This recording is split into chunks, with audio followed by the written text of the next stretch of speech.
Yesu alipowaona makutano, alipanda mlimani, na alipokwisha kuketi, wanafunzi wake walimjia.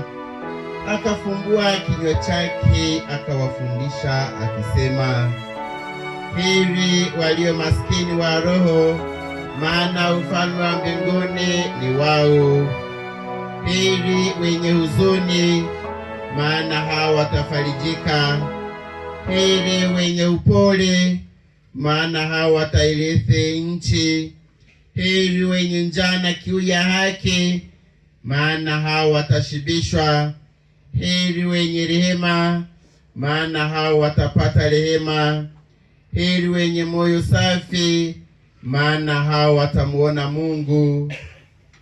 Heri wapatanishi, maana hao wataitwa wana wa Mungu. Heri wenye kuudhiwa kwa ajili ya haki, maana ufalme wa mbinguni ni wao.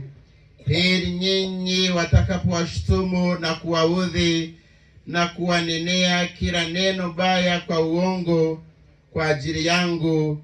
Furahini na kushangilia, kwa kuwa thawabu yenu ni kubwa mbinguni, kwa maana ndivyo walivyowaudhi manabii waliokuwa kabla yenu.